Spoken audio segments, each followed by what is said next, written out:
बिस्मिल्लाहिर्रहमानिर्रहीम। अल्लाहुम्मा सल्लि अला मुहम्मदिन व आलि मुहम्मदिन व अज्जिल फरजहुम। ला हौला वला कुव्वता इल्ला बिल्लाहिल अलील अज़ीम। औज़ु बिल्लाहि मिनश शैतानिर लईनिर रजीम। बिस्मिल्लाहिर रहमानिर रहीम।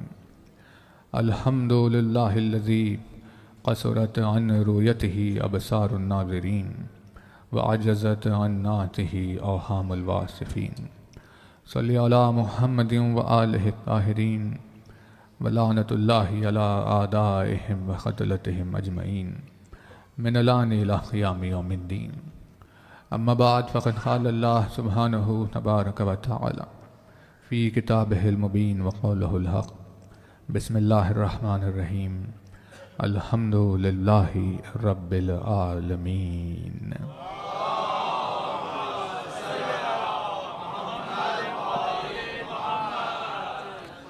फरमाया साहिब आज़मुद्दरजात अल्फाज ने, फरमाया मालिक मौजिज़ नुमा अंदाज़ ने, फरमाया मौलाए कायनात अमीरुल मोमिनीन हज़रत अली इब्न अबी तालिब अलैहिस्सलाम।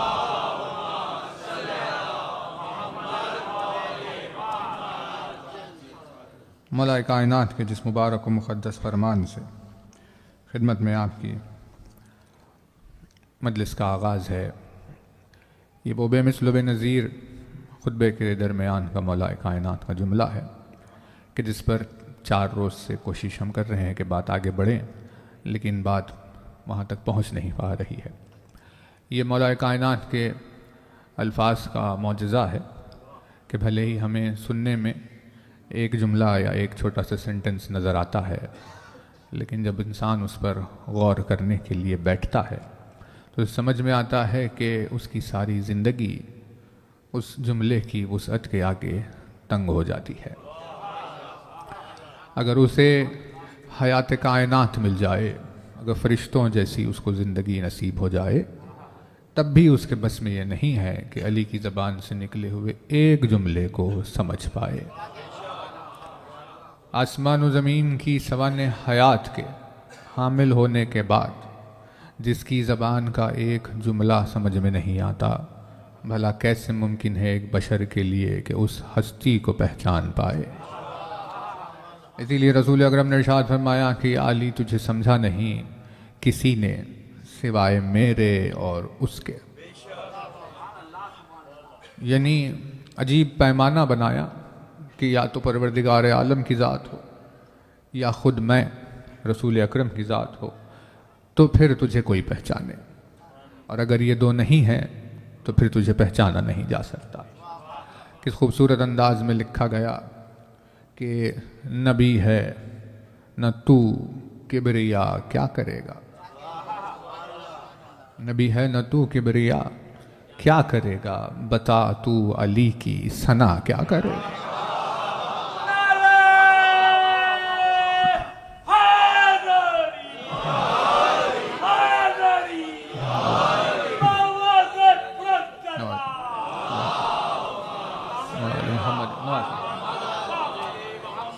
तो नबी है न तू किबरिया क्या करेगा, बता तू अली की सना क्या करेगा। यानी बशर के लिए मुमकिन नहीं है ये बात।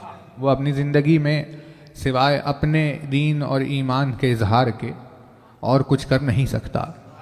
ये इंसान की सबसे अजीम और सबसे बड़ी गलत फहमियों में एक है कि अगर वो ये समझ ले कि उसने कभी अली की तारीफ़ की हो, इसकी ज़िंदगी फजीलत और मिदहत अली में गुजर जाएगी तो अली की तारीफ़ नहीं होगी, बस इसके एतक़ाद का इजहार होगा कि अली का चाहने वाला।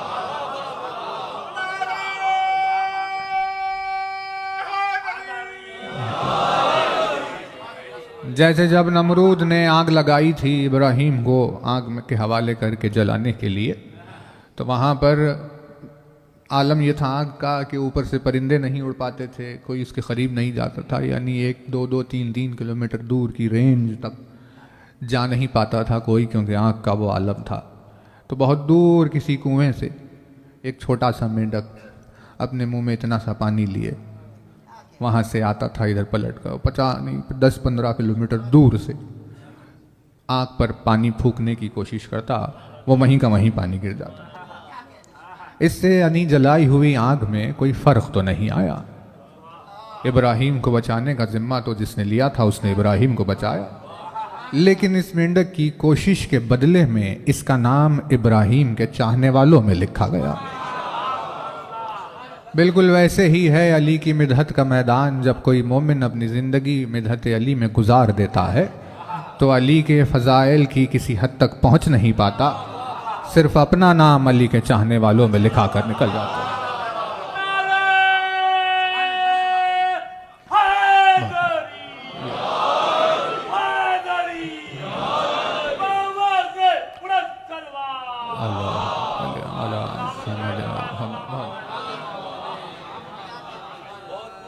यानी आगाज़ किया मौला ने अजीब जुमला रोज़ाना आपकी खिदमत में दोहराया है कि हमद लफ्ज़ नहीं है महज। कोई ये ना समझे कि अल्हम्दुलिल्लाह 2 लफ्ज़ है, ज़बान से निकलने वाली कोई आवाज़ है, इससे बढ़कर हम क्या है। मौला इरशाद फरमाते हैं हालांकि आवाज़ भी एक एनर्जी है, आप उसे वो कन्वर्ट हो जाती है, जैसे निकल गई हवा में तो फिर वो साउंड वेव्स चल रही है, फिर वो जहन में गई तो वो इलेक्ट्रिकल सिग्नल्स हो गए हैं, फिर वो कन्वर्ट हो रहे हैं इधर से उधर ताकि बात पहुंच जाए। यानी मतलब वो सिर्फ आवाज़ नहीं बल्कि उसमें तासीर पाई जाती है, क़ुव्वत पाई जाती है, असर पाया जाता है, जिस वजह से उसका नाम भी दवा है, उसका ज़िक्र भी शिफा है। इसी वजह से किसी पस्त हारे हुई हिम्मत मोमिन के टूटे हुए दिल के सामने आप जाकर सिर्फ या अली कहेंगे तो वो अपने वजूद में दोबारा नई जान महसूस करेगा, क्योंकि ये महज एक लफ्ज़ नहीं है बल्कि इसमें पाई जाने वाली क़ुव्वत, इसकी तासीर वजूद पर असर करती है। ऐसे ही अली क्या बुग़्ज़ रखने वालों के सामने भी एक कैफियत पैदा होती है, जब अली का नाम आता ही अच्छी खासी उनकी ज़िंदगी ख़राब हो जाती है।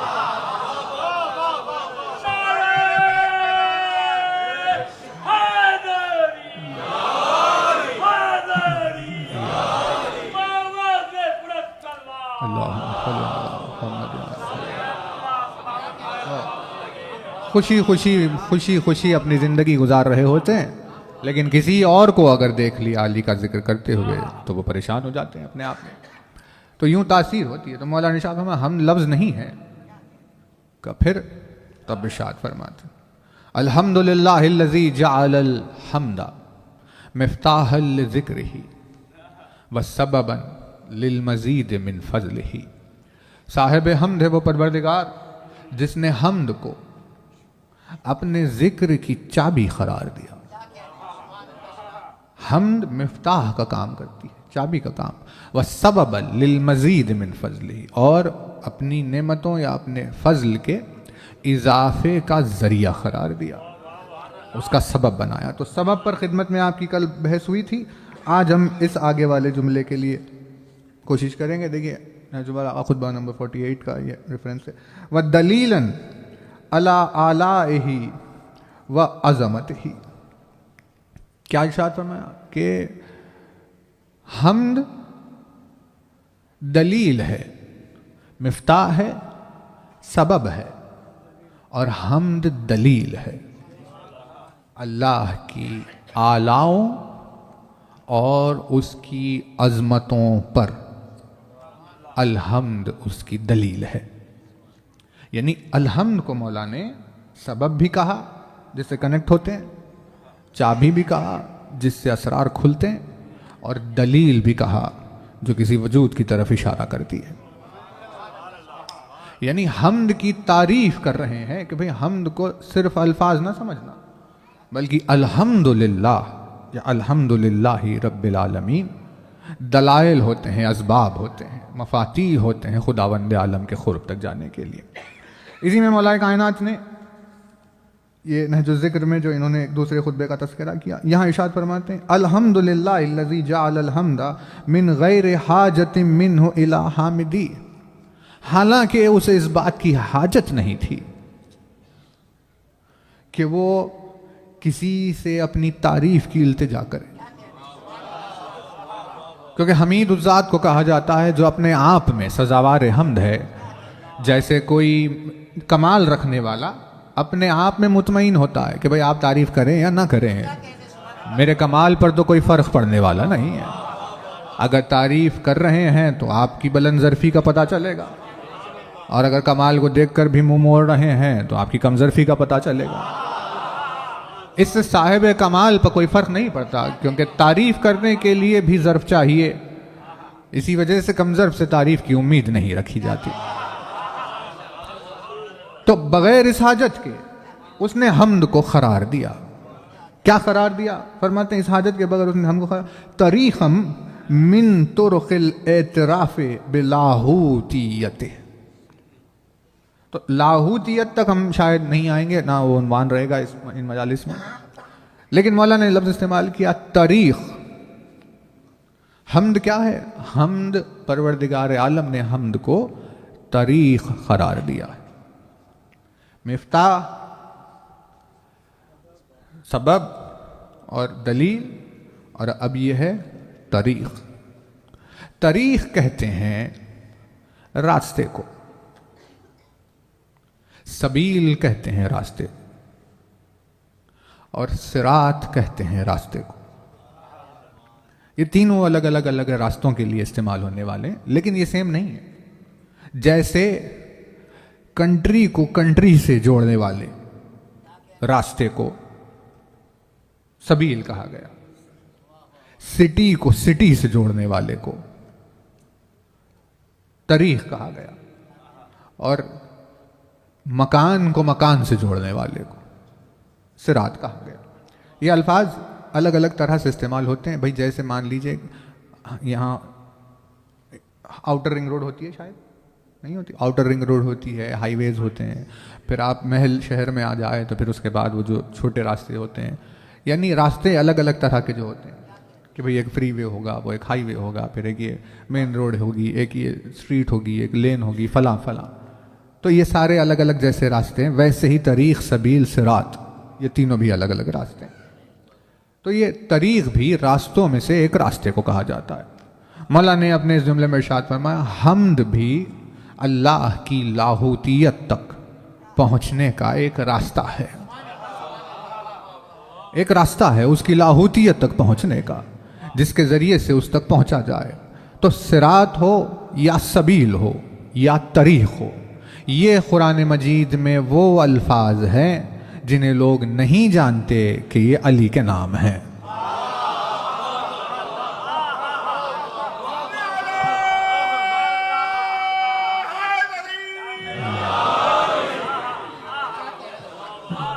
चाहे सिरात कहा गया हो, चाहे सबील कहा गया हो, चाहे तरीक़ कहा गया हो, ये मौला कायनात के वो नाम हैं जिन्हें परवरदिगार आलम ने कुरान में इस्तेमाल किया, जिसको लोगों को ये शऊर नहीं है कि ये नाम है अली का। इसी वजह से ज़ियारात में अगर आप पढ़ेंगे मौला कायनात की तो अस्सलामु अलैक या सबील अल्लाह, मेरा सलाम तुझ पर या अली जो अल्लाह तक पहुंचने का रास्ता है। अस्सलामु अलैका या सिरातल्लाहिल मुस्तकीम, मेरा सलाम तुझ पर या अली जो अल्लाह तक पहुंचने का सीधा रास्ता है। सिरात भी, सबील भी, तरीक़ भी, ये सब ज़ियारात में इस्तेमाल होने वाले वो अल्फाज है जो मौला कायनात की ज़ियारात में पाए जाते हैं, ताकि पता चले कि आखिर अल्लाह तक पहुंचने का रास्ता क्या है।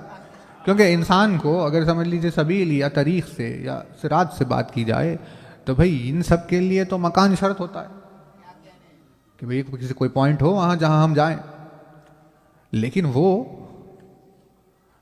लामकान ज़ात खल्क़ किया है उसने, मकान को खल्क़ किया। अब देखिए मौजू बहुत अलग है, लेकिन अब जाहिर है आपकी खिदमत में अब हम आ रहे हैं, अगर जा रहे हैं, थोड़ा रिश्ता अगर बन जाए गहरा तो फिर बातें भी वाज़ेह हो सकती है, फिर आपकी खिदमत में और कुछ रखा भी जा सकता है। लेकिन हम बहुत एहतियात से चल रहे हैं, इतना एहतियात, लेकिन एहतियात भी परेशान कर तो रहा है, तो बेतकल्लुफ़ी कितना परेशान करेगी। यानी रास्ते हुए अलग अलग, तो मकानी नहीं है, पॉइंट नहीं है, creator of space and time, तो टाइमलेस है उसकी ज़ात, स्पेसलेस। इधर है या उधर, का कहीं नहीं, ऊपर है या नीचे, का कहीं नहीं, क्योंकि इधर अगर हो गया तो फिर इधर नहीं है, फिर उधर है तो फिर उधर नहीं है।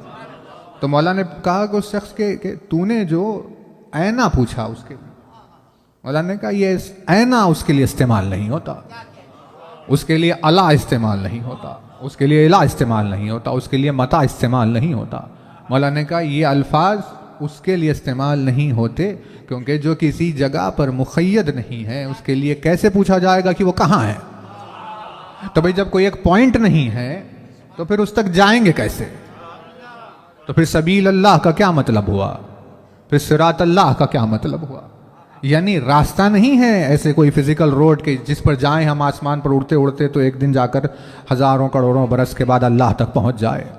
जब ज़ायर ने ज़ियारत में मौला कायनात को ज़ियारत करते हुए कहा अस्सलामु अलैका या सबील अल्लाह, तो इसका मतलब यह है कि अली एक ऐसा वजूद है कि अगर कोई जाकर अली तक पहुंच जाए तो अली के पहलू में होना ही उसको तौहीद की खुरबत अता करता है।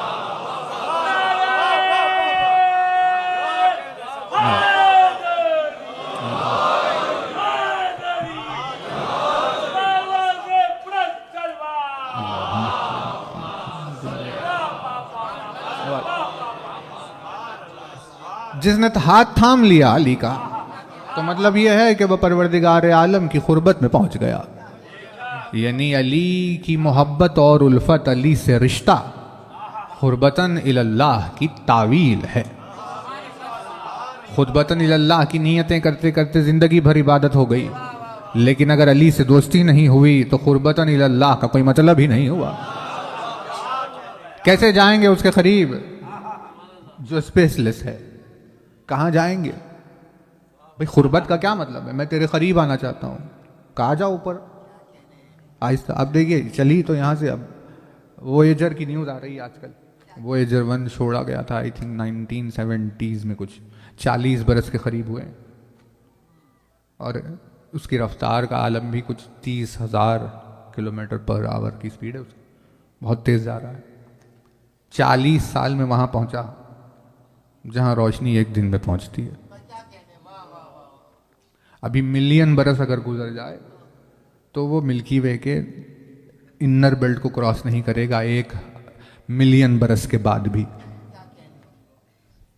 तो कहा कि भाई आओ, ये छोटी छोटी चीज़ें अभी अभी तो यानी गैलेक्सी में ही अंदर ही घूम रहे हैं, अभी बाहर निकल कर जाएंगे। कहा आ जाओ ऊपर, खुरबतन इल्लाह कहा है तो आओ हमारे करीब। लेकिन हम तो यहीं खड़े खड़े खुरबत, क्या मतलब हुआ? यानी कहाँ है परवरदिगार आलम का वो खुर्ब जिसका साथ नसीब होते ही कोई ऐसे निकल जाता है जैसे सफर मेराज पर पहुंच गया हो। तो दुआए कुमैल में मौला ने कुमैल को सिखाया कि अल्लाहुम्मा इन्नी अतक़र्रबु इलैका बिज़िक्रिक, मेरे परवरदिगार मैं तेरा खुर्ब चाहता हूं जो मुझे तेरे जिक्र के जरिए से मिलेगा। यानी जिक्र के जरिए से खुर्ब मिलेगा। फिर जब खड़ा हुआ ज़ाहिर अली की ज़ियारत करने के लिए तो कहा अस्सलामु अलैका या ज़िक्रल्लाहिल खालिस, मेरा सलाम तुझ पर या अली जो अल्लाह का खालिस तरीन जिक्र है। तो जिक्र अली का नाम है, फिक्र अली का नाम है, मीज़ान अली का नाम है, ईमान अली का नाम है। अजान जो आपकी खिदमत में बयान हो रही थी कल की, अजान अली का नाम है। आकर देख ले जिसे भी यहीं पर है रेफरेंस। ये देखिए उसने पूछा, साहिल ने पूछा मौला वो अजान कौन सी है जो हज अकबर के रोज़ अल्लाह और रसूल ने खाला फ़अलियुन अज़ानुम मिनल्लाह। ये इमाम का जवाब है तफसीर फुरात वॉल्यूम 1 पेज नंबर 160। जब उसने पूछा तो मौला ने कहा कि अली खाला फ़अलियुन अज़ानुम मिनल्लाह, अली वो अज़ान है जो अल्लाह ने दी है। यानी अली की तरफ कोई जाएगा तो वो अल्लाह की अज़ान सुनकर नमाज के लिए जा रहा है ना? तवज्जो, ये सारे उसके नाम हैं। तो अब उसी में से ये लफ्ज़ तरीक़ आया। तो तरीक़ क्या है? हमद को मौला ने तरीक़ कहा। लेकिन अब कल भी इंशाअल्लाह हम एक और हवाला आपकी खिदमत में रेफरेंस से बात ख़त्म कर देंगे।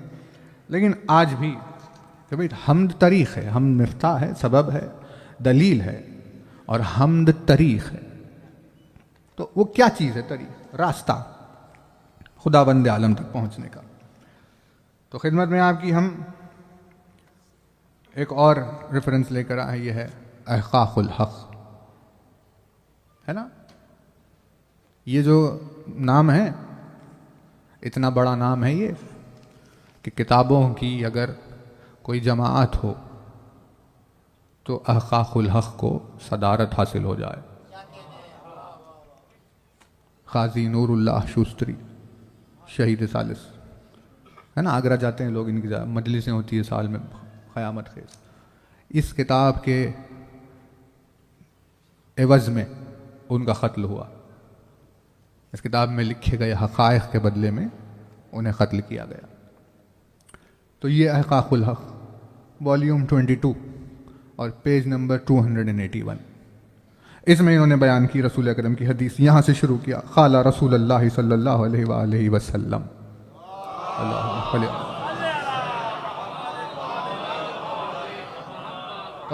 इन्नल्लाह क़द फ़रज़ अलैकुम ताअती व नहाकुम अन मासियती, बेशक अल्लाह ने ज़रूर फ़र्ज़ किया है तुम लोगों पर मेरी इताअत को, और अल्लाह ने मना किया है तुम लोगों को मेरी मासियत से, यानी मेरी बात सुनने को वाजिब करार दिया और मेरी बात को नज़रअंदाज करने को अल्लाह ने हराम करार दिया। उम्मत से कह रहे हैं। इरशाद फरमाते हैं, व फ़रज़ा अलैकुम ताअता अलीयुम बादी व नहाकुम अम मासियतिह, फरमाते हैं और फिर मेरे बाद तुम्हारे ऊपर अली की इताअत को फ़र्ज़ किया गया है और अली के हुक्म से नज़र फेरने को अल्लाह ने हराम करार दिया। कौन है? वह हुआ वसी व वारिसी, वो मेरा वसी है, वो मेरा वारिस है। अली मेरा वसी और मेरा वह हुआ मिन्नी व अना मिन हो, अली मुझसे है और मैं अली से हूँ। वह हुआ मिन्नी व अना मिन हो, हुब्बुहु ईमानु, अली की मोहब्बत ईमान है।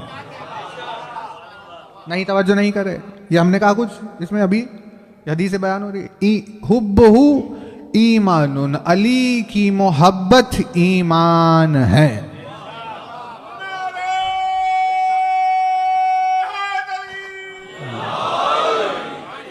हुब्बुहु ईमानुन, अली की मोहब्बत ईमान है। ईमान यानी जो चाहता है उसको वो ईमान वाला है, जो अली की मोहब्बत में जी रहा होता है वो ईमानदार है। साहिब ईमान में शुमार होने के लिए जो शर्त बयान फरमाई वो अली की मोहब्बत है। तो आप ही हमें ये बताइए कि अगर फ़ज़ाइल अली कहीं चल रहे हो और अगर किसी एतराज़न मिजाज में सूरत बन जाए तो क्या उसे ईमान कहा जा सकता है या नहीं? हुब्बुहु ईमानुन, अली की मोहब्बत ईमान है। वह बुग़्ज़ुहु कुफ्र, और अली का बुग़्ज़ कुफ्र है। काफिर है वो जो अली पर एतराज़ करता है, काफिर है वो जिसके दिल में अली का बुग़्ज़ पाया जाता है। अली की मोहब्बत से ईमान। मुहिब्बुहु मुहिब्बी, जो अली की मोहब्बत रखता है वो मुझसे मोहब्बत करता है। अली का चाहने वाला मेरा चाहने वाला। वो मुबग़िज़ुहु मुबग़िज़ी, जो अली से अदावत रखता है वो मुझसे अदावत रखता है। वह हुआ मौला मन अना मौला हो, अली हर उस शख्स का मौला है जिसका मैं मौला हूँ। वह अना मौला कुल्ल मुस्लिमिन व मुस्लिमा, मैं हर मुस्लिम मर्द और हर मुस्लिम औरत का मैं मौला हूँ। वह अना व हुआ अबवा हाज़िहिल उम्मा, मैं और अली इस उम्मत के बाप हैं।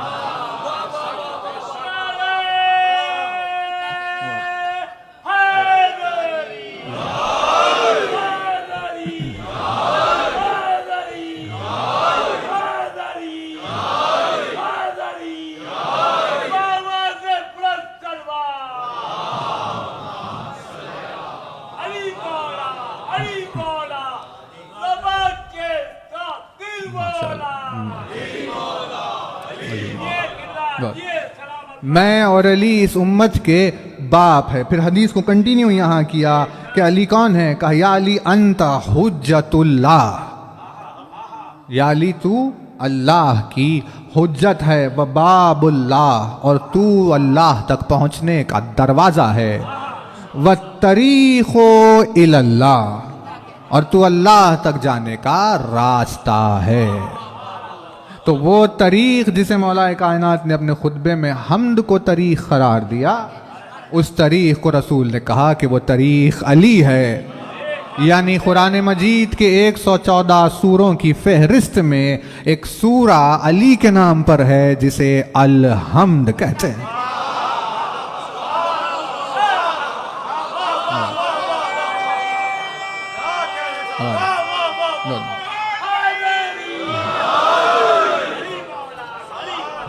अलहम्द मौलाए कायनात के नामों में एक नाम है।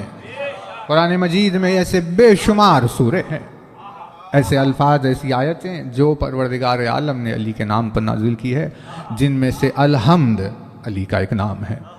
इसीलिए अल्लाह ने इसे मखसूस कर दिया खुद से, अलहम्दु लिल्लाहि का खबरदार, देखो मेरे अलावा हम्द किसी और के लिए नहीं है। यानी ये ऐसा है कि मान लीजिए अगर मिसाल दी जाए किसी बाप और बेटे की, तो बे इंतहा अपनी औलाद को चाहने वाला बाप, या बे इंतहा औलाद अपने जो बाप को चाहे, जो इंतहा शिद्दतों से भरा हुआ मोहब्बत का रिश्ता होता है, उसमें वो कहता है कि भाई ये सिर्फ मेरा है। नहीं होता ऐसा? होता है ना भाई? घर में बच्चों से पूछते नहीं माँ बाप, माँ पूछती है बताओ तुम किसके हो, बाप पूछता बताओ बच्चे से छोटे तुम किसके हो। क्या है इसका मतलब? पूछते हैं ना? अच्छा, यहां नहीं पूछते? यहां अगर पूछ लेंगे तो कुछ और ही जवाब आ जाएगा। बेहतर है कि ना पूछें यहाँ पर।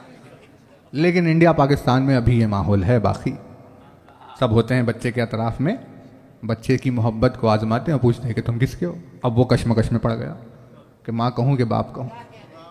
लेकिन जिसकी भी, बच्चा तो सच्चा होता है, जिसकी उसके दिल में शदीद मोहब्बत होती है, वो कहता है मैं इसका हूँ। खुदावंदे आलम को अली से ऐसी शदीद मोहब्बत है कि उसने कहा खबरदार, अली किसी के लिए नहीं है, अल्हम्दुलिल्लाह। अगर अली है तो वजूद अली का सरापा सिर्फ मेरे लिए है। वो मेरे अलावा किसी चीज का ख्याल नहीं करता। जिससे भी अली का रिश्ता है वो मेरी वजह से है, जिससे रिश्ते अली ने तोड़े हैं वो मेरी वजह से तोड़े हैं, क्योंकि वो हर फेल और हर अमल में खुदावंदे आलम को पेश नज़र रख के उसकी वजह से रिश्ते को निभाता। वो तरीक़, अलहम्द को तरीक़ कहा गया, वो मौलाए कायनात के नामों में से एक नाम है। अब देखिए, जल्दी से बात ख़त्म कर रहे हैं कि अब आगे क्या इरशाद फरमाते हैं। इंसान के लिए गौर और फिक्र उसके ईमान की ज़िंदगी होती है, ज़िंदगी। अब ये मजलिसें जो चल रही है आजकल दुनिया में, रूहानियत को खा गया है ज़माने ने, है ना? बताइए आप कि कहीं जाकर आए हैं तो वो जो रूहानियत होती है, स्पिरिचुअलिटी जिसे कहते हैं, वो जिंदा हो, वो एक एहसास पैदा हो, बाहर निकले कि भाई हाँ महसूस हुआ कि खुदा की खुर्बत तक जाकर आए, तो ये तो दीन ईमान हुआ। इसी वजह से वो अटैचमेंट भी इसी वजह से रहता है। वरना फिर अगर आपका दिल से ही रिश्ता नहीं जुड़ेगा तो भाई फिर 2 मिनट में सब खत्म हो जाएगा। लेकिन दिल से जुड़ जाए अगर रिश्ता तो फिर वो हमेशा बरकरार रहता है। तो ये जो बहस होती है मारिफ की, इसी वजह से होती है ताकि किसी के दिल में वो खुर्बत पैदा करे कि इबादत फॉर्मेलिटी ना हो जाए, फॉर्मेलिटी ना हो जाए, बल्कि इबादत मोहब्बत के इजहार का वसीला है। कि परवरदिगारा मैं इसीलिए नहीं आया हूं कि अज़ा हो रही थी तो आ गया कि भाई काम करना है, या मरसिया हो रहा था तो मैं आ गया, किसी को सूरत दिखाने के लिए आ गया, इसीलिए नहीं आया मैं। माह मुबारक आ गया तो अब रोज़ा रख लेते हैं क्योंकि ये दिनों में ये करते हैं। नहीं, तवज्जो। कहा कि भाई वो रिश्ता हो, वो अटैचमेंट हो, वो खुर्ब हो, अगर दिल में वो मोहब्बत हो, मवद्दत, तो कहा कि उस समय में अब मैं इबादत फॉर्मेलिटी के लिए नहीं कर रहा हूँ, बल्कि मैं वो मौका तलाश कर रहा हूँ कि कैसे अपनी मोहब्बत को जाहिर करूँ तुझसे। कभी नमाज से जाहिर करूँगा, कभी रोज़े से जाहिर करूँगा, कभी हज करके जाहिर करूँगा, मजलिस में आऊँगा तो जाहिर करूँगा, सदक़ात से जाहिर करूँगा, खैरात से जाहिर करूँगा, मोमिनीन से मिलकर जाहिर करूँगा, किसी बीमार की इयादत से जाहिर करूँगा। यानी अब इबादतें उसके लिए फॉर्मेलिटी नहीं होगी, 24 घंटे खुदावंद आलम की मोहब्बत में तड़प रहा होगा। उस मोहब्बत को जाहिर करने के लिए जब अमल करेगा तो उसे इबादत शुमार किया जाता है। अल्हम्दुलिल्लाह रब्बिल आलमीन। अजीब सूरत है, अजीब सूरत। लेकिन अभी आपकी खिदमत में देखिए एक जुमला और है। अच्छा, आज थोड़ी देर से हुई हमारी तकरीर स्टार्ट, राइट? तो 10:30 के कदम आप उधर न देखते रहिए, 5-10 मिनट देर हुई थोड़ी सी, तो हम भी एक इंशाल्लाह लाएंगे जल्दी से। अब अलहम्द है, जब इब्ने अब्बास से गुफ्तगू चल रही थी मौलाए कायनात की, तो मगरिब के वक्त गुरूब हो जाता था जब सूरत, तो रात हो गई। आज की तरह थोड़ी ना कि रात भर सब होशियार, लेकिन गुरूब हुआ सूरज तो रात हो गई, सो जाते थे सब, 4 बजे 3 बजे उठ जाते थे। वो रात यानी अभी गुरूब होते ही नमाज इशा के बाद जो बैठे तो अलहम की तफसीर, उसकी तावील बयान कर रहे हैं मौलाए कायनात, और अज़ान फ़जर का वक्त हो गया। तो इब्ने अब्बास ने कहा मौला कि भाई पूरी हम्द की तफसीर रात भर आपने बयान की, तो मैंने कहा अभी शुरू हुई कहाँ हुई है,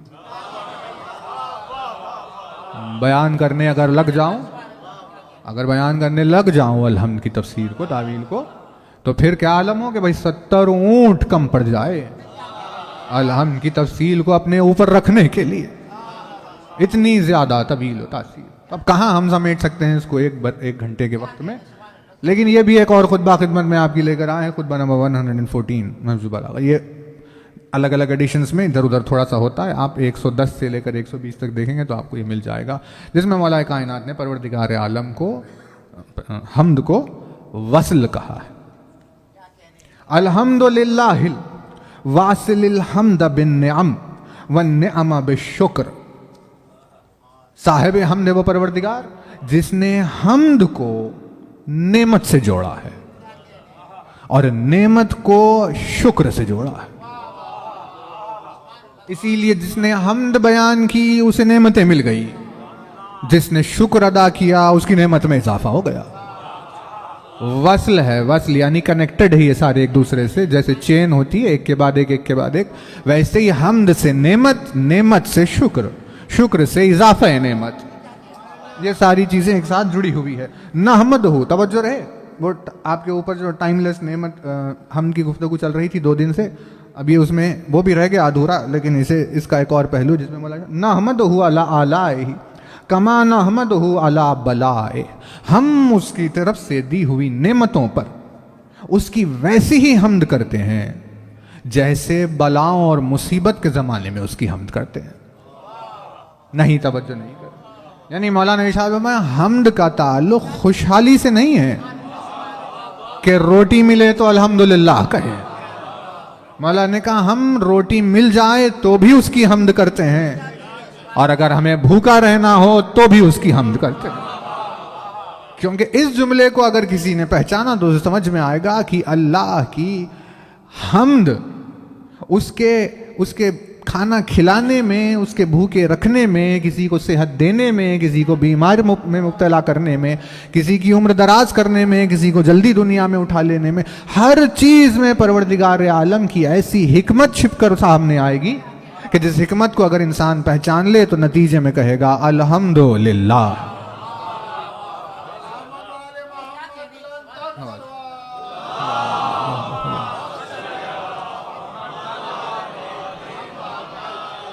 भाई तवज्जो है, ठीक है, आ जाए थोड़ा एक सलवात पढ़ दो। मैंने बोला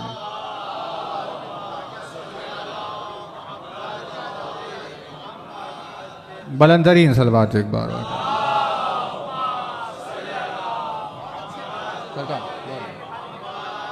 बुलंद सलवात एक बार और पढ़ दो।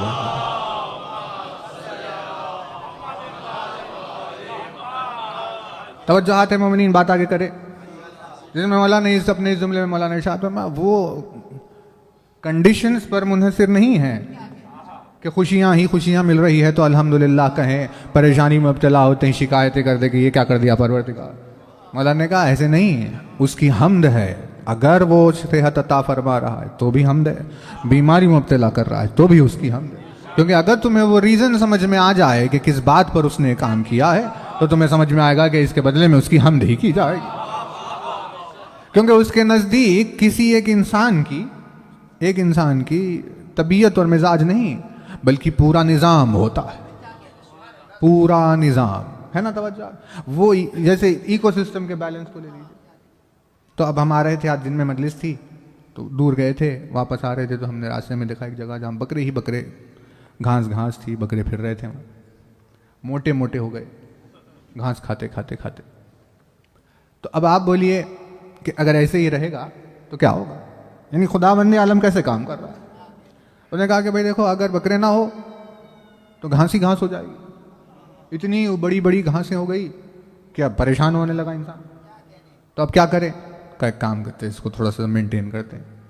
तो उसने बकरे पैदा कर दिए, अब वो घास खाते खाते उसको लेवल रखते हैं, यानी खुदावंद आलम की तरफ से वो नेचुरल तौर पर घास को जो यहाँ पर मेहनत पैसे दे के जो कराते हैं ना कि भाई आइए ज़रा हमारी ग्रास कट करके जाइए, वो फ्री में हो जाता है, वो उनका पेट भी भर जाता है और हाँ आपका लॉन भी ठीक रहता है।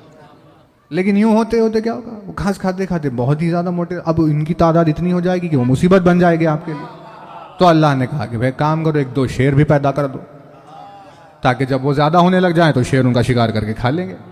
तो अब हम यूँ नहीं देख सकते कि बेचारा बकरा मजलूम है या बेचारी घास मजलूम है, बल्कि वो जो बैलेंस को बरकरार रखने के लिए जो चीज़ दरकार है, खुदावंद आलम वही काम करता है।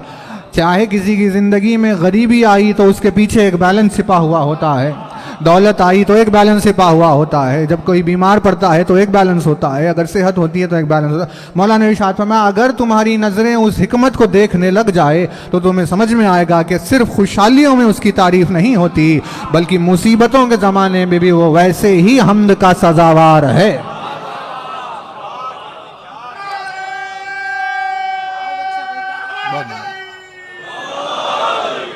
वो मसाइब के ज़माने में भी हम्द का वैसा ही सजावार है जैसे खुशहालियों के ज़माने में हम्द का सजावार होता है। ऐसे नहीं कि तुम्हारी मन की बात हो जाए तो तुमने अल्हम्दुलिल्लाह कह दिया, कोई बात मिजाज के खिलाफ हो जाए तो कहा कि भाई ये तूने क्या कर दिया।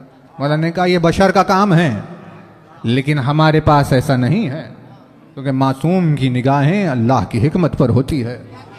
खुद अली का वजूद अल्लाह की हिकमत का मजहर है। फिर से ज़ियारत का एक जुमला आया, अस्सलामु अलैका या बाबा हिकमता रब्बल आलमीन, मेरा सलाम तुझ पर या अली जो अल्लाह की आलमीन के रब की हिकमत का दरवाज़ा है। तो क्या होगा उसकी हिकमत का आलम। तो मौलाना ने कहा कंडीशन बेस नहीं होती जब हम हमद करते हैं। इंसान होगा वो, बशर होगा वो, जो जब खुशी होगी तो अल्हम्दुलिल्लाह कह देगा, परेशान होगा तो शिकायत देगा। लेकिन हम पर रोटी मिलने पर भी वही अल्हम्द है, और अगर रोटी दे रहे हैं तो भी वही अल्हम्द है। दर खैबर को उखाड़ दिया अगर तो भी वही अल्हम्द है, गले में अगर हमारे रसन है तो भी वही अल्हम्द है। क्योंकि हम जब हम्द कर रहे होते हैं उसकी, तो वो हालात के एतबार से नहीं होती। तो बस देखिए, ख़त्म करने से पहले एक जुमला आपकी खिदमत में इस ज़ियारत कार करते हुए अपने भाइयों की खातिर कर रहे हैं। बहुत कन्फ्यूजन चल रहा है, क्या करेंगे 1 घंटा और 5-6 दिन खिदमत में आपके आए तो कहाँ तक बात हो सकती है, किस किस पहलू पर बात हो सकती है। अब जो आ गई बात सामने उस पर आपकी खिदमत बात कर रहे हैं। तो यानी कंडीशन ये होता है। इसी वजह से हुज्जत खुदा जो होती है वो मजलूम होती है मगर मजबूर नहीं होती, है ना। साबिर होने में और आजिज होने में बहुत बड़ा फर्क होता है। ये मजलूम है, मजबूर नहीं है, साबिर है मगर आजिज नहीं है। यानी जब कोई दुनिया पूछ रही है, अब सवाल अजीब गरीब, अरे भाई फिर तो आप देखिए आपने इतना अली को ये कह दिया, अब वो अपनी ही खिलाफत के हक़ को ले नहीं पाए, कितने मजबूर हो गए। आपको समझ में ही नहीं आई अली की खामोशी, यानी अली समझ में नहीं आया, मतलब दीन और ईमान से भी बहुत दूर है बात। इतनी दूर है अभी कि कुरान मजीद की तिलावतें या मस्जिदों में आना जाना या तस्बीह और तहलीलात की आवाज़ उस गैप को पूरा नहीं कर सकती, क्योंकि इस गैप को सिवाय अली की मोहब्बत के कोई और पूरा नहीं कर सकता। पहचाना नहीं ना लोगों ने।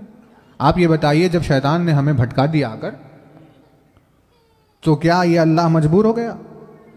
भाई तू देखता रह गया, इसने तो मुझे बहका दिया, तो तू कहाँ खुदरतमंद हुआ? है सवाल। यानी इब्लीस अगर पूरी दुनिया को बहका दे खुदा के खिलाफ, तो क्या इससे खुदा का मजबूर होना साबित होता है? खुदावंद आलम खामोश है, उसने मौका दिया हुआ है कि भाई तेरी मर्जी जो करना है तू कर। बंदों को मैं भी तो आजमाऊं कि देखते हैं कि कौन तेरी बात में आता है, कोई मेरी भी तरफ रुजू करता है। मतलब खुदावंद आलम की जात भी मजलूम है, मजबूर नहीं है।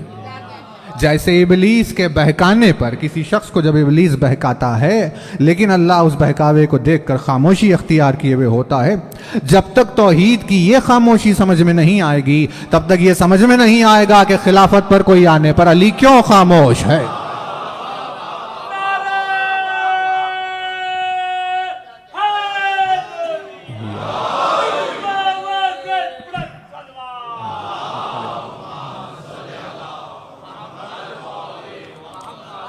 अली का सुखन परवरदिगार आलम का कमाल, और अली की खामोशी तौहीद का सुकूत है।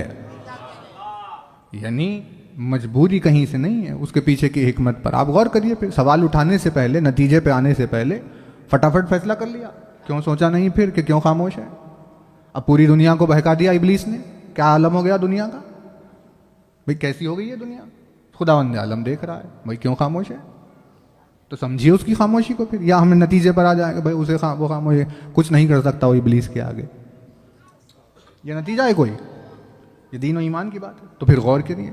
लेकिन अली की खामोश, गले में रस्म थी, वो देख रहा था, वो तख्त पर थे, कुछ नहीं किया अली ने। आपने अली को क्या कर दिया, आप देखिए, आपको समझ में नहीं आया मिजाज उसका, तो ठीक है चलिए वो बात अलग है, गौर और फिक्र की। लेकिन जो हम कर रहे होते हैं रोजाना, कम से कम उस पर तो इंसान की नजर हो, है ना। ये है मफातिहुल जिनान यहीं की, अभी इदारे जाफरिया से ही हमने लिए, देखिए इसे मोड़ दिया पेज को, यहीं पर अज़ा खाने में रखी हुई थी। और इसमें जो मौलाए कायनात की ज़ियारतें हैं, इसमें यह ज़ियारत नंबर 7, पेज नंबर 697, मफातिहुल जिनान। इसमें मौलाए कायनात की ज़ियारत का एक जुमला है। इस जुमले के साथ हम मजलिस तमाम कर रहे हैं, लेकिन अपने भाइयों से अर्ज़ कर रहे हैं, बार बार फरियाद है, फरियाद हमारी, कोई बात याद रहे या ना रहे, लेकिन ये बात जहन में महफूज रहे। कुछ पढ़ना लाशऊरी की आलम में ऐसा है जैसे पढ़ा ही नहीं। आमाल होते हैं, ज़ियारात होती हैं, दुआएं होती हैं, इंसान पढ़कर निकल गया, लेकिन अगर उसने गौर नहीं किया कि क्या पढ़ रहा है, तो ऐसा ही है जैसे उसने नहीं पढ़ा। और ये मिजाज हम में नहीं है, बगैर सोचे समझे भाग भाग कर पढ़ने का। ये मिजाज उधर है, जहाँ तरावियाँ होती हैं वहाँ है ये मिजाज, जहाँ मजलिसें होती हैं वहाँ मिजाज नहीं है। मजलिस में रुक जाते हैं, छोटी सी बात, गौर करो, रुको, समझो, यहाँ पर देखो बात क्या चल रही है, ऐसे भागते हुए चेंज नहीं करना है बात, है ना, तवज्जो। तो अब ये एक जुमला है, लेकिन इस जुमले के पीछे बहुत बड़ा होमवर्क है, इसे एक जुमले के लिए समझने के लिए आपको, कि भाई क्या है ये आयत में क्या कर। अब बहस शुरू होगी रफ्तार से। हमले की बात चल रही थी कि भाई अली के गले में रसन देख कर लोगों ने अली को मजबूर समझा, लेकिन जब गले में रसन थी तब भी अली की जबान पर अल्हम्दुलिल्लाह वैसे ही था जैसे जब अम्र का हाथ अली के सर में था। जो हमद उस वक्त थी वही हमद इस वक्त थी, हमने कोई तब्दीली नहीं आई। लेकिन अगर मैदान जंग में कोई चाहे कि अली को पहचाने, तो फिर पहचानने का एक मंजर इस ज़ियारत ने हमें मौका दिया कि भाई गौर करके पहचान लीजिए। बहस शुरू होती है रोशनी की रफ्तार से। दुनिया में साइंस की रोशनी से ज्यादा तेज अभी तक कुछ भी नहीं है। यानी इस तरह से साइंटिस्ट की गुफ्तगू होती है कि भाई फिजिकली पॉसिबल नहीं है कि कोई रोशनी की रफ्तार को पार करे। क्या है वो रफ्तार? 3 लाख किलोमीटर पर सेकंड। एक सेकंड में 3 लाख किलोमीटर जाती है। यानी हंस रही है हम पर, मजाक उड़ा रही है इंसानियत का। तुम 100 किलोमीटर पर आवर जाकर, प्लेन में 1000 किलोमीटर जाकर, 5000 किलोमीटर पर आवर जाकर बड़ा इतराते फिरते हो। कहाँ 1 घंटे में 5000 किलोमीटर, और कहाँ 1 सेकंड में 3 लाख किलोमीटर। कोई मवाज़ना है? यानी 2 सेकंड नहीं होते पूरे, वो चांद पर होती है रोशनी जब निकलती है। इतनी दूर है सूरज, इतनी दूर, मगर 8 मिनट में जब तक आप तैयार हो रहे होते हैं, रोशनी वहां से यहां आ जाती है। ये उसकी स्पीड है, 3 लाख किलोमीटर पर सेकंड, है ना तवज्जो? इस स्पीड से मापते मापते, अब जैसे चांद पर पहुंचने के लिए 1.5 सेकंड हुआ, फिर मार्स तक पहुंचने के लिए कुछ 15-20 मिनट हुए, 4 घंटे हुए, फिर और ज़्यादा। मिल्की वे आपकी क्रॉस करने के लिए रोशनी को लगते हैं 1 लाख बरस, 100,000 years at the speed of light. समझे? रोशनी को 1 लाख बरस लगते हैं गैलेक्सी को पार करने के लिए, जो 3 लाख किलोमीटर पर सेकंड से जा रही है।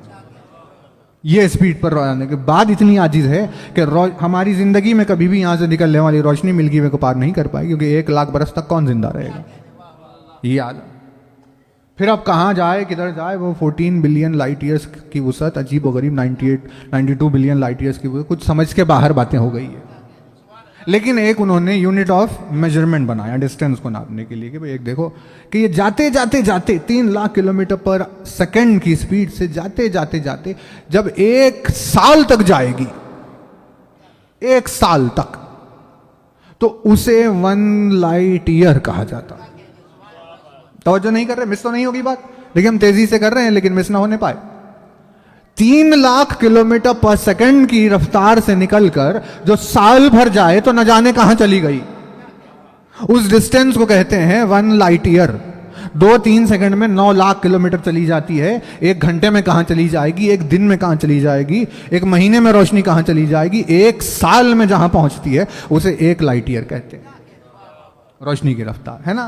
सूरह मारिज में परवरदिगार आलम ने इरशाद फरमाया कि तारुजुल मलाइकतु वर्रूहु इलैहि फी यौमिन काना मिक़दारुहु 50 अल्फ सना, कि रोशनी, फरिश्ते और मलाइका, तारुजुल मलाइकतु वर्रूह, मलाइका और रूह जब निकलते हैं परवरदिगार आलम की बारगाह से परवास के लिए कहीं पर, तो उनके आने जाने की रफ्तार होती है 50,000 लाइट ईयर्स पर सेकेंड।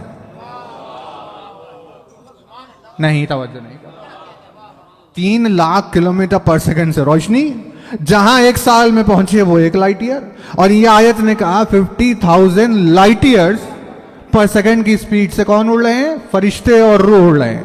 तवज्जो है ना। अब वो समझिए ये इनकी इनिशियल स्पीड हो सकती है, खुदावंद आलम ने कहा ये मैक्सिमम है, कुरान ने नहीं कहा कि मैक्सिमम, ये ऑन एन एवरेज हो सकती है कि भाई आराम से आ रहे हैं, लेकिन अगर भागना हो कभी तेज तो फिर कुछ और कैफियत हो जाती है। जैसे जिब्रील जब देखा उन्होंने कि इब्राहिम आग में गिरने वाले हैं, तो कहां से आना है उनको, 92 बिलियन लाइट ईयर्स का तो ऑब्जर्वेबल यूनिवर्स ही है, अब न जाने उन्हें कहां से आना था, लेकिन आ गए गिरने से पहले। ये स्पीड पर मलाइका आ जा रहे हैं, तवज्जो नहीं कर रहे हैं, तवज्जो। अब देखिए जब मलाइका की रफ्तार का ये आलम है, तो ये आलम को पहचानने के बाद कोई आए और अली की ज़ियारत के लिए खड़ा हो जाए, और जब ज़ियारत अमीरुल मोमिनीन में पहुंचा तो ये ज़ियारत नंबर 7 पेज नंबर 697 इरशाद हुआ, अस्सलामु अला मन अजबा मिन हमलातिही फिल हुरूबे मलाइकतो सबअ समावात, मलाइकतो सबअ समावात, मेरा सलाम उस पर जिसने जब मैदान जंग में हमला किया तो उसके हमले की रफ्तार को देखकर 7 आसमानों के फरिश्ते ताज्जुब में पड़ गए थे।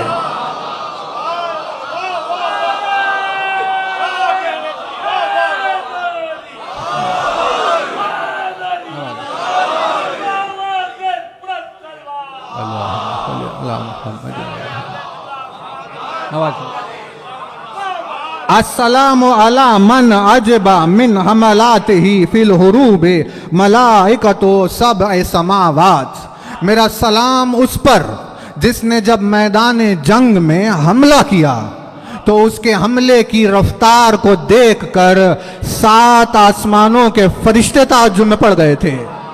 जिनकी आने जाने की रफ्तार 50,000 लाइट ईयर्स पर सेकंड हो, वो हैरत में मुंह खोल कर जिस हमले को देखे, वो हमला मैदान जंग में अली का हमला होता है।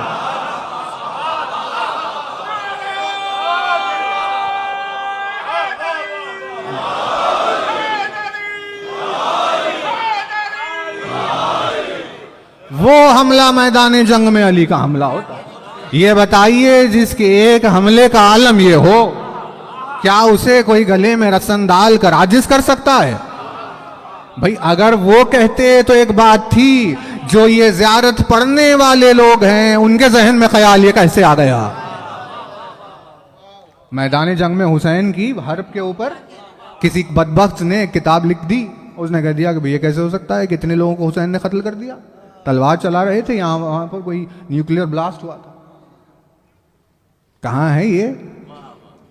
आज 7 आसमानों के फरिश्ते जिसे देखकर ताज्जुब में पड़ जाए, जिसका एक हमला ऐसा होता है, कोई मवाजना है? कौन सा बम, कौन सी चीज, कौन सी टेक्नोलॉजी, कहीं पहुंच सकता है इंसान 50,000 लाइट ईयर्स पर सेकंड पर? वो फरिश्ता आजिज होकर देख रहा था अली को, इधर जाऊं कि इधर जाऊं, जुल्फ़िकार किधर चल रही है समझ में नहीं आ रहा था। मलकुल मौत परेशान फिर रहा था कि कैसे रूह कब्ज़ करूं इतनी जल्दी जल्दी जल्दी। अजीब मंजर अनीस ने लिखा लड़ते लड़ते हुसैन के लिए कि इस सिमत लड़ते लड़ते जो इस सिमत फिर पड़े।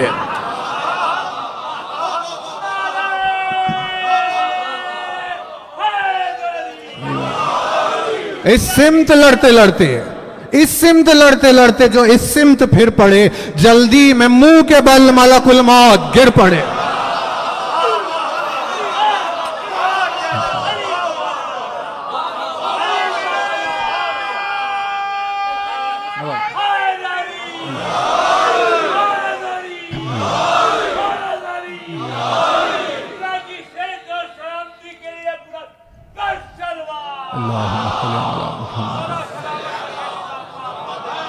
कहीं आ सकता है ये हमला किसी की समझ में? लोग एतराज कर देते हैं अनीस पर। अनीस ने क्या कुछ नहीं लिखा अभी अनीस ने। अनीस तो इंसान की अक्ल के एतबार से बात कर रहे थे, लेकिन अगर चले जाए ज़ियारत की तरफ तो 50,000 लाइट ईयर्स पर सेकंड वाला फरिश्ता मुंह खोल के देख रहा है कि मैं कैसे इस स्पीड को मैच करूं।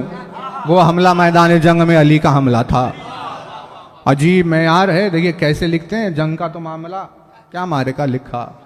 इस दबदबे से हुसैन की आमद को लिखते हैं कि इस दबदबे से लश्कर पैमा शिकन में आए। इस दबदबे से लश्कर पैमा शिकन में आए, जैसे शिकार खेलने को शेर बन में आए। या बुलबुल इश्तियाक में गुल के चमन में आए, गुल पड़ गया हटो असदुल्लाह रन में आए।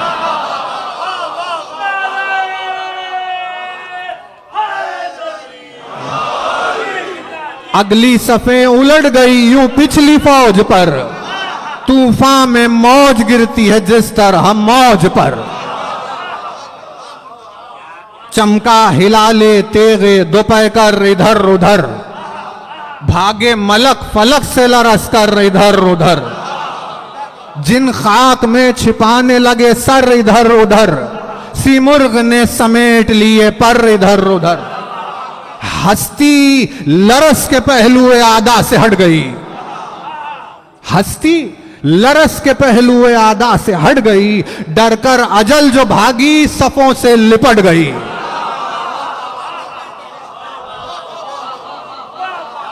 डरकर अजल जो भागी सफों से लिपट गई।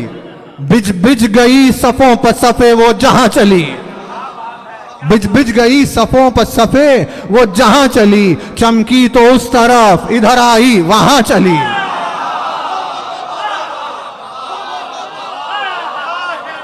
चमकी तो उस तरफ इधर आई वहां चली। दोनों तरफ की फौज पुकारी कहां चली। दोनों तरफ की फौज पुकारी कहां चली। उसने कहा इधर, वो पुकारा यहां चली। मुंह किस तरफ है तेग जनों को खबर न थी, सर गिर रहे थे और तनों को खबर न थी।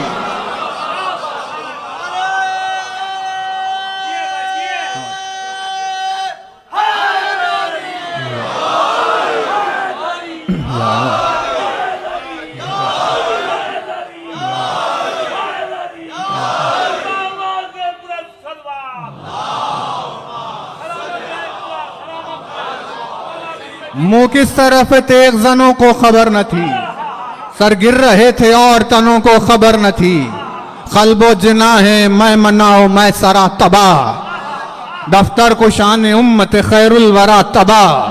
जम्बा जमी सफेद हो बाला परा तबा, बेजान जिस्म रूह है मुसाफिर सरा तबा।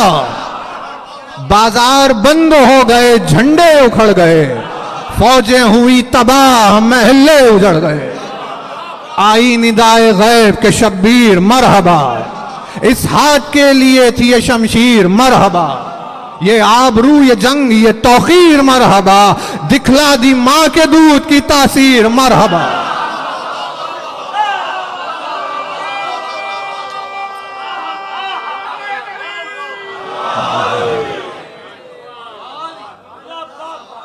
ये कुदरत ये ताकत के लिए आजिजी का तसव्वुर,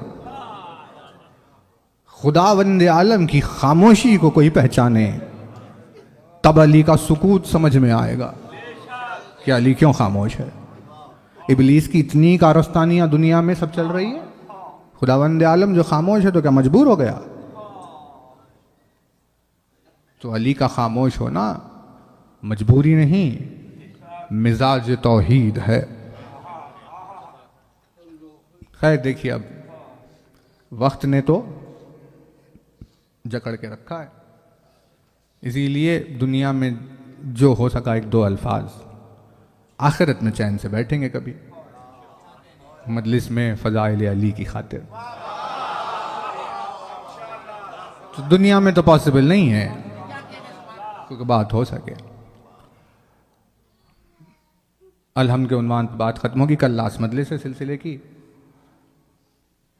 कैसे देखते देखते दिन गुजर गए। यानी हम में ऐसे लग रहा है मानो जैसे कल चांद रात का मुहर्रम की इंतज़ार था, और अब देख रहे हैं तो 2 रबीउल अव्वल की तारीख। तो अब क्या हो गया? गम हुसैन में अय्याम अज़ा में 1 बरस और निकल गया। अब फिर जिंदगी मौका दे अगर अगले बरस का, तो फिर से फर्श अज़ा नसीब होगा, वरना तो बस यही रोने के दिन रह गए हैं 2-4। क्योंकि जिंदगी का क्या भरोसा, अब आने वाले अय्याम में कहाँ तक सूरत दिखाए। तो एक तो ये कि अय्याम अज़ा के विदा होने का गम है, दूसरे ये कि पहली रबीउल अव्वल की तारीख सैयदा के पहलू के शिकस्ता होने का रोज़।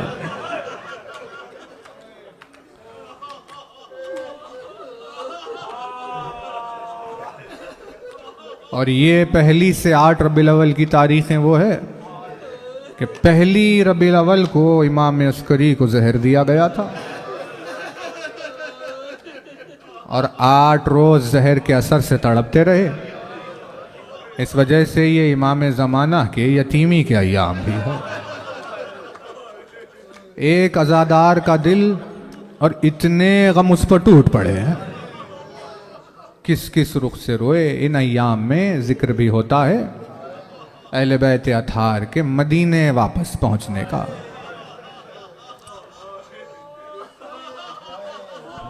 अब हमें यह हुक्म दिया गया है कि मजलिस के बाद अलम उठेगा, और मरसिया जो शहजादी सुगरा का पढ़ा जा रहा था कि जब मदीने में काफिले के लुट जाने के बाद अब्बास का अलम पहुंचा,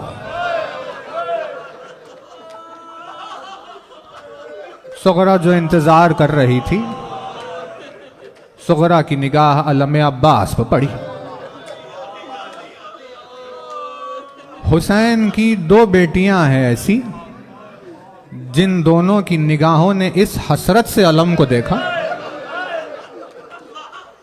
एक बेटी करबला के मैदान में अलम अब्बास को जाता देख रही थी, एक बेटी मैदान करबला में अलम अब्बास को जाता देख रही थी, एक बेटी मदीने में अलम अब्बास को आता देख रही। हुसैन की दोनों बेटियों के दिल ऐसे टूटे कि जब फुरात की तरफ अब्बास जा रहे थे तो सकीना की हाथ में सूखा हुआ कूजा था, सूखा हुआ यानी मिट्टी का बर्तन जो गर्मी की शिद्दत से इतना ज्यादा गुजरा कि सूख गया था। वो सूखा हुआ कूजा अपने हाथ में लेकर जब रुखसत किया तो सकीना ने आवाज दी, ए बनी हाशिम के बच्चों जल्दी मेरे करीब आओ, देखो तुम्हारी प्यास बुझ गई, मेरा चचा पानी लेने के लिए जा रहा। तो छोटे बच्चे 3-3, 4-4 बरस के बच्चे जब किसी उम्मीद में, अपने आम को मिलने की किसी उम्मीद में किसी चीज का दीदार कर रहे होते, तो उनकी आंखों की हसरत को देखिएगा कि कैसे होती। उन्हीं हसरत भरी निगाहों से सकीना आलम को देख रही थी। आलम जा रहा था, जब एक मकाम पर रुका तो सकीना ने कहा कि देखो मेरा चचा फुरात पर पहुंच गया। आलम झुका तो सकीना ने अपने अतराफ के बच्चों से कहा देखो मेरा चचा पानी भर रहा। अब जो आलम दोबारा बुलंद हुआ, सकीना ने कहा मेरे चचा ने पानी भर लिया। आलम इस तरफ पलट कर आने लगा तो सकीना ने कहा कि देखो मेरा चचा आ रहा है। एक मर्तबा आलम को जुम्बिश होने लगी, एक मर्तबा आलम दाईं जानिब झुका तो सकीना के चेहरे के आसार तब्दील हो गए। एक मर्तबा खामोशी तारी हुई, सकीना ने किसी तरह अपने दिल को संभाला। आलम फिर से बुलंद हुआ, सकीना की जान में कुछ जान आई, लेकिन जैसे ही जब दूसरी मर्तबा आलम झुका तो सकीना की हाथ से कूजा छूटा। आसमान की तरफ देखकर कहा परवरदिगारा, मैं अब कभी पानी की ख्वाहिश नहीं करूंगी, बस मेरा चचा पलटकर वापस आ जाए।